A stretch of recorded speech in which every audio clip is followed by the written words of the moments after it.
Лично я с завтрашнего дня объезжаю голодовку. Кемпироват боюнча камалгандардын мөөнөтү 2 айга узартылды. Айрымдары ачкачылык жарыялады. Актер Азиз Мурадилаев элге ыраазычылык билдирди. Кыргызстан Кирова көйгөйүн чечүү үчүн Бириккен Улуттар уюмунан 6 миллиард 700 миллион доллар сурады. Европадагы кыш орус газынын азайышы таасирин тийгизип жатабы? Түркиянын президентинин айлык маянасы ачыкталды. Түркия 12 миллиард долларлык нефть кенин тапты. Иранда экинчи адам эл алдында дарга салды. Киев бийлиги камикадзе дрондорунун жаңы чабуулун билдирди. АКШга виза алгандар, алып берем деп алдагандар да көбөйдү. Бул апта ичинде болгон дүйнөдөгү жана Кыргызстандагы учурдун урунтуу кабарларын мен Нурайда Жекшенова айтып берем. Саламатсызбы? Медиа хаптан так жана туура маалымат алыңыз. Каналга катталып, пикириңизди калтырыңыз.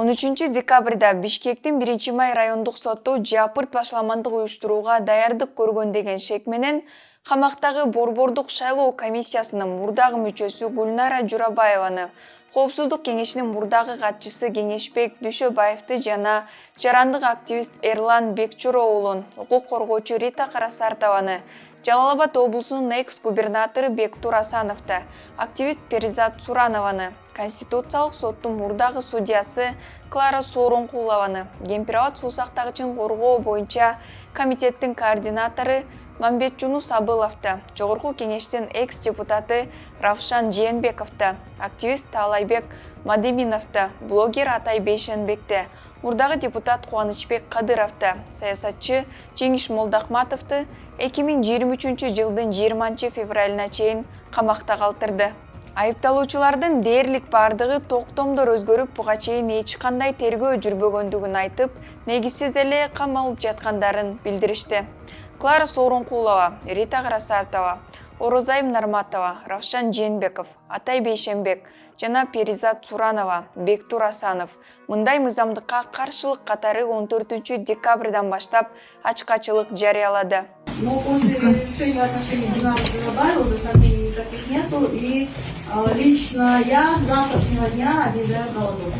Жарайлайм, анткени себеби бул да курал, бул дагы кандай десем, мыйзамсыздыкты көрсөткөн маселе да, анткени себеби бүгүнкү күндө мыйзамдардын баары тебеленип атат. Ал эми 12 декабрда жарандык активисттер Илгиз Шаменовдун, Чыңгыз Капаровдун, Али Шабдандын, Акыл Айтбаевдин, журналист Айданбек Акматовдун, Айбек Бусурманкуловдун камактагы мөөнөтүн 2 айга узартылганы белгилүү болгон. Нурлан Асанбековдун үй камагындагы мөөнөтү да 20 февралга чейин узартылды. Буга чейин 9 декабрда саясатчы Азимбек Бекназаровдун камактагы мөөнөтү 23 февралга, Жогорку кеңештин мурдагы депутаты Орозайым Нарматованын мөөнөтү 20 февралга чейин узартылган. Эске салсак, 2022 жылдын 22 октябрында Кемпироват суу сактагычын коргоо комитети түзүлгөн. Анын курамына активисттер, саясатчылар жана депутаттар кирген. 23 октябрда алар жапырт башламандык уюштурууга даярдык беренесинин негизинде кармалган. Камалгандар жана коомчулук муну саясий куугунтук деп айтууда. 14 декабрда Кыргызстандын эмгек сиңирген артисти Азиз Мурадилаев операция алдында кыргыз элине кайрылуу жасады.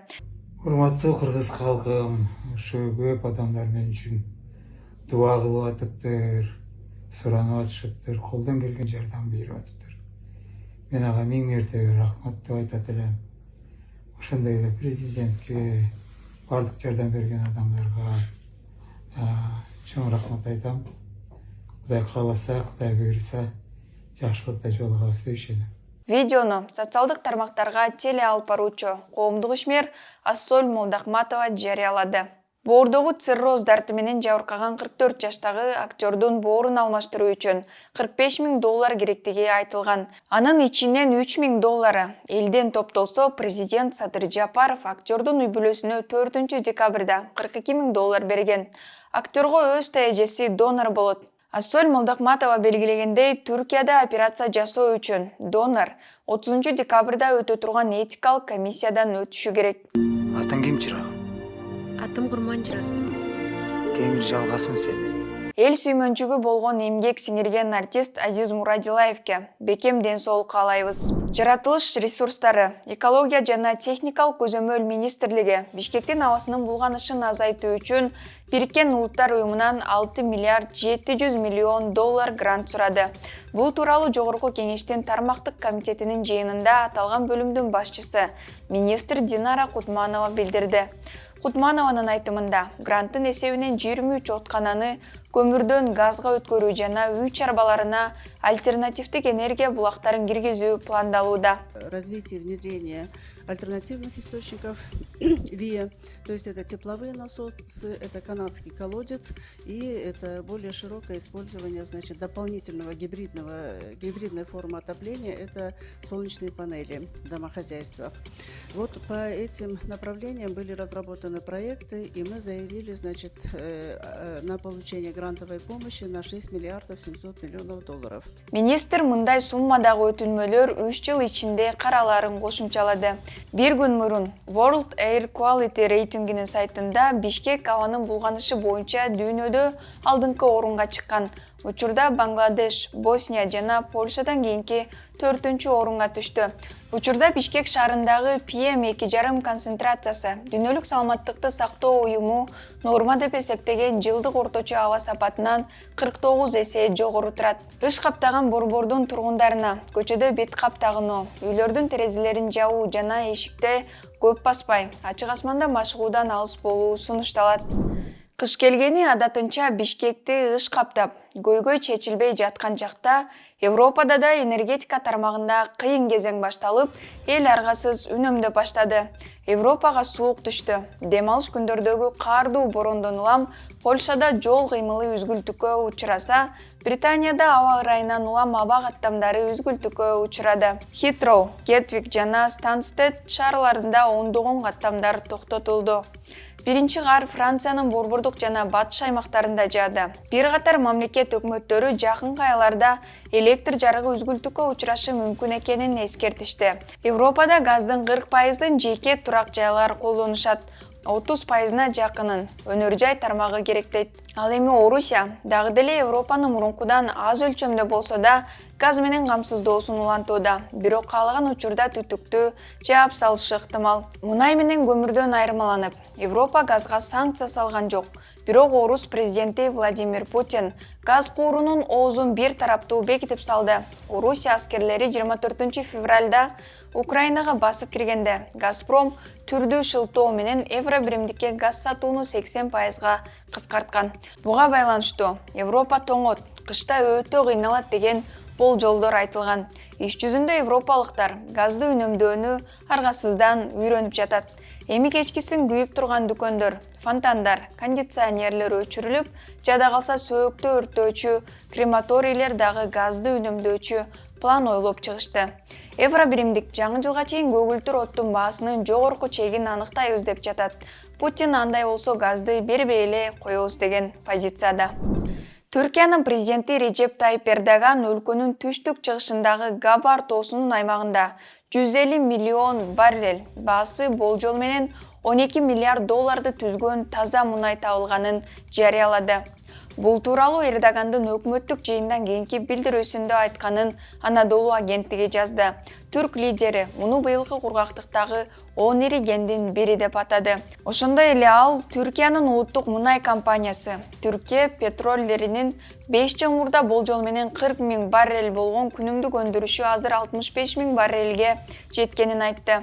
Анын айтымында түрк бийлиги кошумча сейсмикалык изилдөөлөр жана өндүрүмдүүлүктү жогорулатуу укмаларын киргизүү аркылуу Түркиянын 100 жылдыгына карата суткалык мунай өндүрүүнү 100 000 баррелге жеткирүүнү пландоодо. Буга чейин июнь айында Эрдоган Адана провинциясында жогорку сапаттагы мунай запастары табылганын жарыялаган. Алардын баасы миллиард долларга бааланган. Түркиядагы кабарларды улай. Түрк президенти Режеп Тайип Эрдогандын айлык маянасы ачыкталды.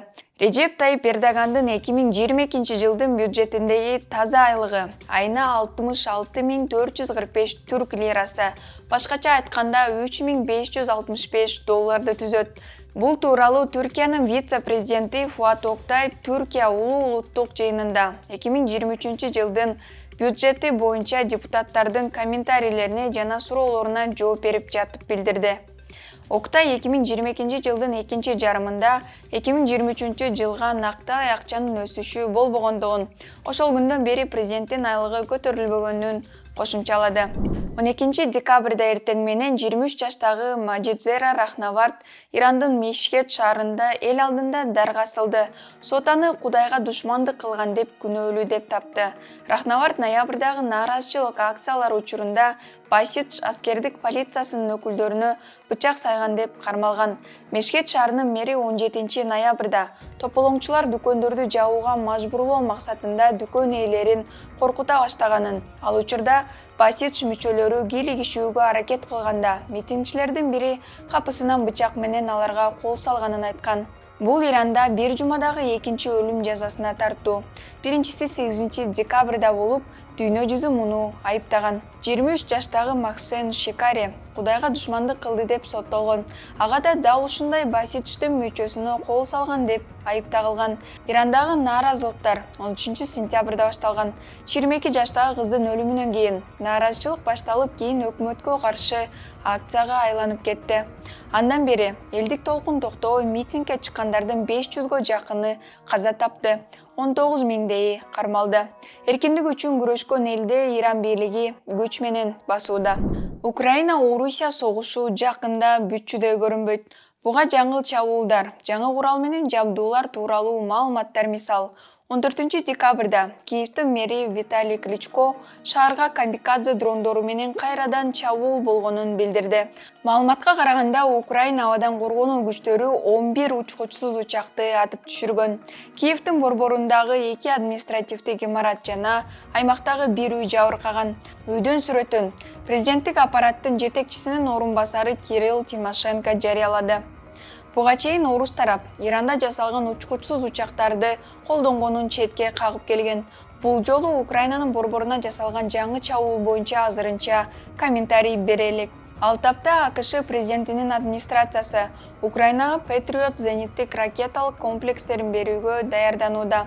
Ошондой эле Украинанын өнөктөштөрү быйыл кышында кошумча жардам катары $1 миллиард убада кылышты. Буга чейин Британиянын коргоо министрлиги чалгын маалыматтарына таянып, Орусия Ирандын учкучсуз учуучу аппараттардын жаңы партиясын алган болушу мүмкүн деп билдирген.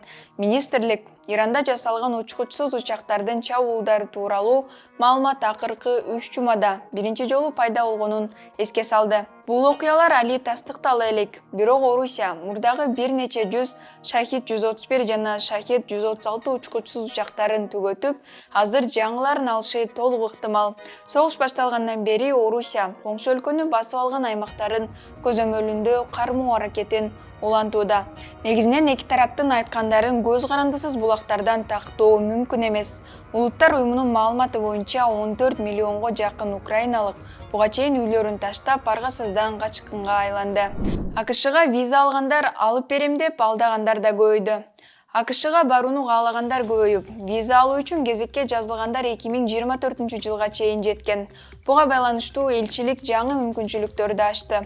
16 декабрда саат 4-тө 2023 жылдын январь-май айларына виза алуу үчүн маектешүү үчүн жаңы орундар ачылды. Ошондой эле виза алуу жана визалык маектешүү убактысын кыскартуу аракеттери көрүлүүдө. Айтмакчы, эгерде сиз 2024 жылга маектешүүгө жазылып, бирок эртерээк интервьюдан өтүүнү кааласаңыз, штрих-код жана тастыктоо номериңиз болсо, маегиңизди жылдырсаңыз болот. Ал тапта виза алып берем деп алдаган адам колго түштү. Бул кызматы үчүн ал $10.450 алган деп шектелүүдө. Шектүү акчаны алгандан кийин качып кеткен. Учурда бул факты боюнча кылмыш иши козголду. 42 жаштагы шектүү буга чейин ушул сыяктуу кылмыштар үчүн издөөдө жүргөнү белгилүү болду. Анын 4 алдамчылык фактысына тиешеси бар болушу экендиги аныкталды. Бишкек шаарынын Октябрь райондук сотунун чечими менен кармалган жаран убактылуу кармоочу жайга киргизилип, 2 айга камалды. Апта ичиндеги маанилүү жаңылыктардын топтому ушулар болду. Кайрадан көрүшкөнчө.